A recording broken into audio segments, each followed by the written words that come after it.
Qui je suis vraiment au-delà de mon corps, de mes pensées, de tout ce que je peux dire qui c'est moi, à moi. Je suis Rita de la chaîne Ayurnatur, la chaîne où je vous parle de Ayurveda et de naturopathie. Et aujourd'hui, on va continuer une séquence sur la découverte un peu de soi qu'on a commencé déjà depuis quelques vidéos. Donc on a vu déjà qu'est-ce qui se passe dans l'identification avec le corps, avec les organes des sens et avec deux niveaux du mental. Un mental un peu plus oscillant, un mental un peu plus conditionné et un mental un peu plus lié à l'intellect. Aujourd'hui, on va continuer dans ces couches-là, donc c'est parti.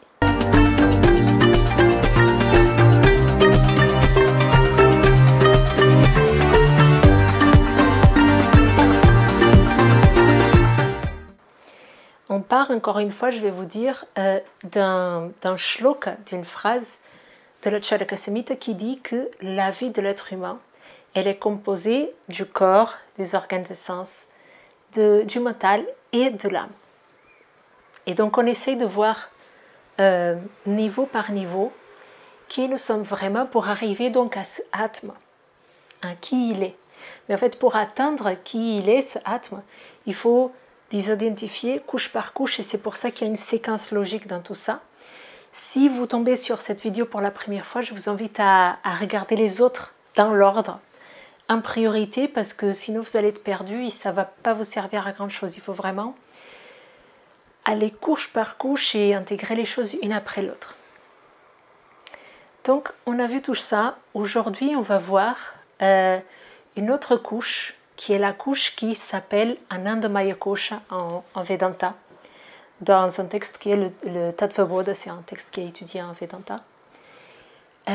Et en fait, ce qui nous fait nous identifier avec une certaine sensation de plénitude.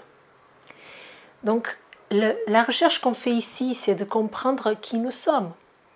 Donc, on a vu que nous ne sommes pas notre corps physique, on a vu que nous ne sommes pas nos organes de sens, que nous ne sommes pas notre mental conditionné, que nous ne sommes pas notre mental buddhi, notre intellect. Maintenant, qu'est-ce qui nous reste? En fait, qui je suis vraiment? Il y a une dernière couche avant de découvrir qui je suis. Qu'est-ce qu'en Vedanta est appelé cette Anandamaya Kosha? Et Anandamaya Kosha, Ananda, c'est la plénitude. Maya, c'est la transformation de.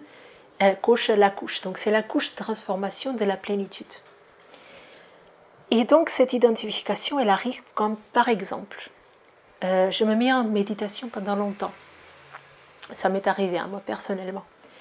Il y a une période de ma vie où j'étais partie en Inde avec un billet simple d'aller et du coup, j'ai fait plein d'expériences avec la méditation, le yoga, l'ayurveda.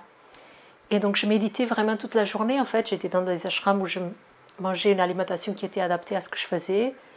Voilà, je dormais dans des endroits très humbles. En fait, tout fait pour la méditation. Et je faisais que ça, en fait, pendant des mois.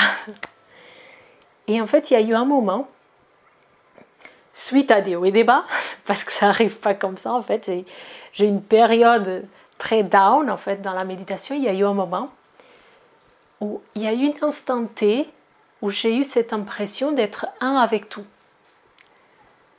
Et ça donne envie, parce qu'on entend parler de ça dans les textes, les gourous nous parlent de ce samadhi, ou le nirvana, ou toutes ces choses-là. Et donc, on peut expérimenter ces instants T d'union où on a l'impression que tout est différent, en fait, que les couleurs, on ne les voit pas différentes, on ne les voit pas de la même façon. En fait, c'est une expérience et on ne peut pas l'expliquer par les mots, en fait. Et ça dure vraiment un instant, parce qu'à partir du moment qu'on met notre mental en route et qu'on dit « Tiens, mais c'est trop bien », ben, c'est fini. Et Anandamaya Kosha, c'est l'identification avec ça. C'est de croire que je suis celui qui a expérimenté la plénitude. C'est de croire que celui que je suis vraiment, c'est celui qui ressent la joie ultime. C'est des moments que, moi je vous parle de méditation, mais c'est des moments que ça peut vous arriver au moment de la naissance d'un bébé, par exemple, la rencontre avec un bébé, c'est des moments, ça m'est arrivé une autre fois dans ma vie, avant toute cette période de découverte, méditation et tout ça. Tout simplement, j'étais en voyage avec une copine et c'était à Foz do Iguaçu, au Brésil. Quand j'ai vu les cascades, j'ai eu un instant comme ça, de beauté, voilà, que je n'ai pas demandé, je n'étais pas dans une démarche où je demandais ça, donc ça peut arriver. C'était comme ça. Et cette sensation de plénitude, en fait. Cette sensation d'union avec le tout. Et donc, Ananda Mayakosha, c'est cette identification-là. C'est l'identification pour ceux qui savent ce que c'est, ceux qui ont étudié le Samkhya. C'est l'identification avec Mahat.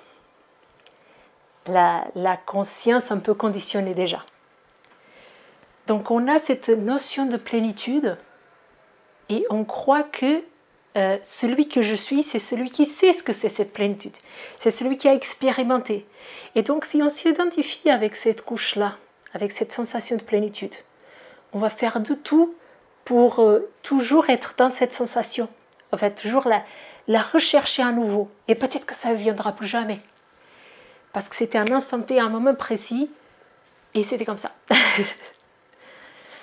Donc, l'identification avec cette notion de plénitude, c'est quelque chose qui peut nous causer aussi de la souffrance, bizarrement. Parce que du coup, si je crois que je suis celui qui a expérimenté la plénitude, je vais toujours être dans la recherche d'expérimenter la plénitude à nouveau pour être bien. C'est comme une drogue en fait. Du coup, on va continuer à faire des méthodes et des méditations et des choses pour atteindre ça, que ça va durer un instant T si ça arrive à nouveau. Donc, ça cause des souffrances à nouveau. Donc, on a vu plein de couches différentes d'identification. Parce que c'est facile de voir quand est-ce qu'on s'identifie avec un vêtement, avec une personne, avec quelque chose qui est extérieur. Mais quand on commence déjà dans notre corps, donc toutes ces couches-là qu'on a fait, ça commence à être de plus en plus difficile. Donc peut-être que vous êtes perdu dans cette séquence de vidéos. C'est normal, si vous êtes perdu, à l'endroit, au niveau où vous êtes perdu, c'est là où ça pose problème. C'est là où vous êtes un peu plus identifié. Et c'est normal, c'est ok. On a toute une vie pour travailler. Plusieurs vies pour travailler sur ça. L'important, c'est de se rendre compte. Donc, dans la prochaine vidéo, finalement, on va parler de qui nous sommes vraiment. Donc, suspense, il faut attendre encore une semaine. Encore une fois, je vous demande de me mettre ici dans le commentaire ce que vous en pensez de cette séquence. Et je vous mettrai donc tous les liens sur l'école si vous voulez approfondir toutes ces choses-là. Et je vous dis à la semaine prochaine où on va parler donc de Atma, qui nous sommes vraiment. Je vous souhaite une bonne journée.